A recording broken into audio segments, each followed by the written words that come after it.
মালয়েশিয়ায় জাহাজ থেকে হাজার হাজার কোরআনের কপিকে কেন সমুদ্রের মধ্যে ফেলে দেওয়া হচ্ছে? এই দৃশ্য দেখে আমাদের অনেকের হৃদয়ের মধ্যে ব্যথা লাগতে পারে যে কেন কোরআনের সঙ্গে এই কাজ করা হচ্ছে। এটা কি কোনো বেয়াদবি নাকি সঠিক কোনো উদ্দেশ্য এখানে রয়েছে? দেখুন, কোরআন মুহাম্মদ সাল্লাল্লাহু আলাইহি ওয়াসাল্লামের উপরে নাজিল হয়েছে। এটি হলো বিশুদ্ধ কোরআন, যেই কোরআনের মধ্যে কোনো ভুল নাই, কোনো সন্দেহ নাই, কোনো আশঙ্কা নাই। আল্লাহু আকবার। কিন্তু কোরআনুল কারীমের যদি একটা হরফ একটা জবরের যদি পেশ এগুলো যদি পরিবর্তন করা হয়, তাহলে প্রত্যেকটা হরফ বা প্রত্যেকটা আয়াতের অর্থ চেঞ্জ হয়ে যায়। মালয়েশিয়া সরকার তাদের দেশের মধ্যে তারা অভিযান চালিয়েছে, প্রায় ৬,০০০ কোরআনের কপিকে তারা জব্দ করেছে, যেগুলি আনঅফিসিয়াল, অনুমোদনহীন, যেগুলি কোনো পারমিশন নাই। তারা এগুলি প্রিন্ট করেছে, যেগুলির মধ্যে রয়েছে ভুল, যেগুলির মধ্যে রয়েছে অর্থ বিকৃতির কুফরির আলামত।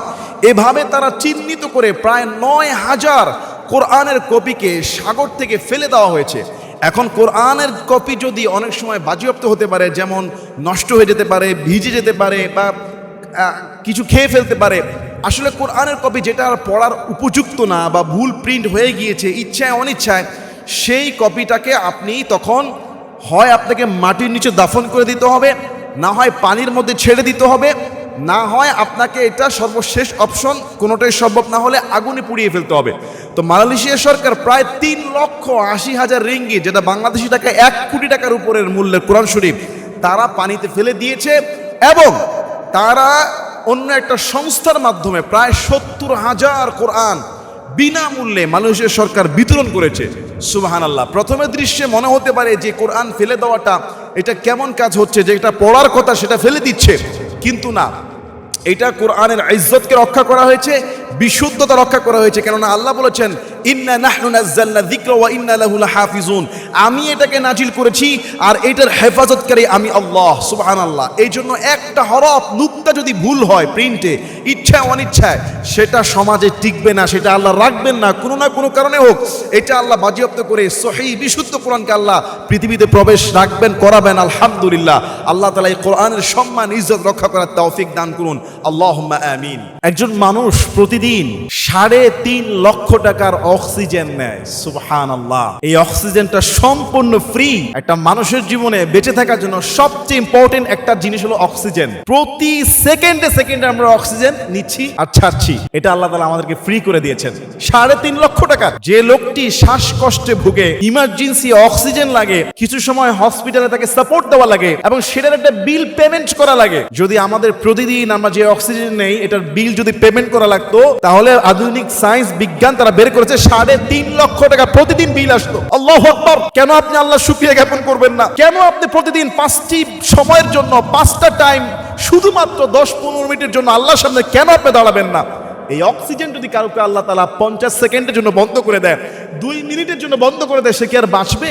বিশাল পৃথিবী, রঙিন এই পৃথিবী পড়ে থাকবে, আপনার নিথর দেহ মাটিতে পড়ে থাকবে, কয়েকদিনের ভিতরে পচা শুরু করবে।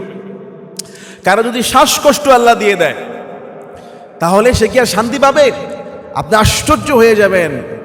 এই পৃথিবীতে সবচেয়ে সুপার ড্রিঙ্কস, যেটা আমাদের সবচেয়ে গুরুত্বপূর্ণ এবং সবচেয়ে দামি যে ড্রিঙ্কসটা আমরা নেই, সেটা আল্লাহ ফ্রি করে দিয়েছেন। সেটা কি? পানি।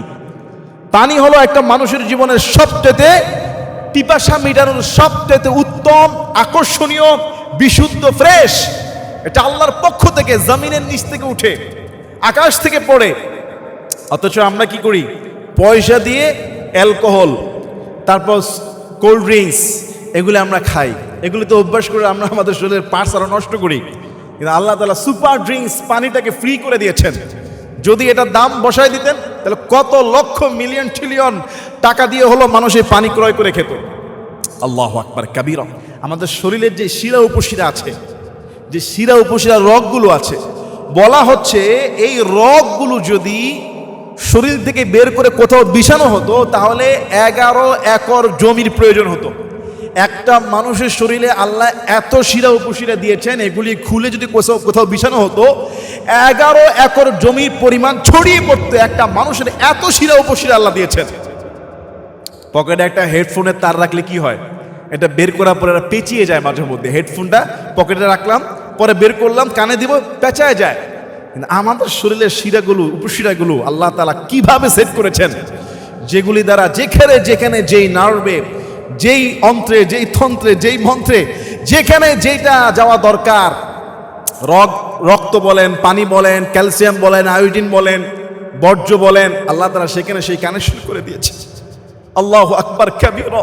এজন্য আল্লাহ বলছেন, বান্দা আমানুরকাউ ওয়াসজুদু ওয়া'বুদু রাব্বাকুম, তুমি তোমার রবের জন্য রুকু করো, সিজদা করো, রবের ইবাদত করো।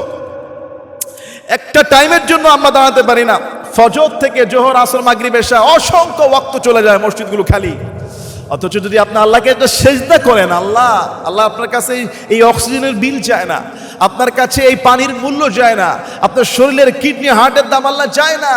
আল্লাহ চায় বান্দা যেন আল্লাহর জন্য সেজদায় পড়ে যায়, আল্লাহর হুকুম মেনে চলে। রব্বুল আলামিন বলছে, যারা আমার হুকুমকে মেনে নেবে, দুনিয়া আখিরাতের উভয় জগতের কল্যাণ আল্লাহ তাদেরকে ভরপুর করে দিবে। এজন্য আল্লাহর কাছে সাহায্য চান। রব্বানা আতিনা ফিদ দুনিয়া হাসানাহ ওয়া ফিল আখিরাতি হাসানাহ ওয়া কিনা আযাবান নার। রাসূল সবসময় এই দোয়াটা করতেন, কোরআনের আয়াত, হে আল্লাহ আপনি আমাকে দুনিয়ার কল্যাণ দেন, আখিরাতের কল্যাণ দেন, ওয়া কিনা আযাবান নার, জাহান্নামের আযাব থেকে আমাদেরকে মাফ করে দেন। কি চমৎকার! আল্লাহর নিয়ামতগুলো আপনি গুনে গুনে শেষ করতে পারবেন না। ওয়া ইন তাউদ্দু নি'মাতাল্লাহি লা তুহসুহা, রবের নিয়ামত গুনে গুনে শেষ করা যাবে না। আল্লাহ যেন আমাদেরকে তার গোলাম হওয়ার তৌফিক দান করে দেয়। আল্লাহুম্মা আমিন।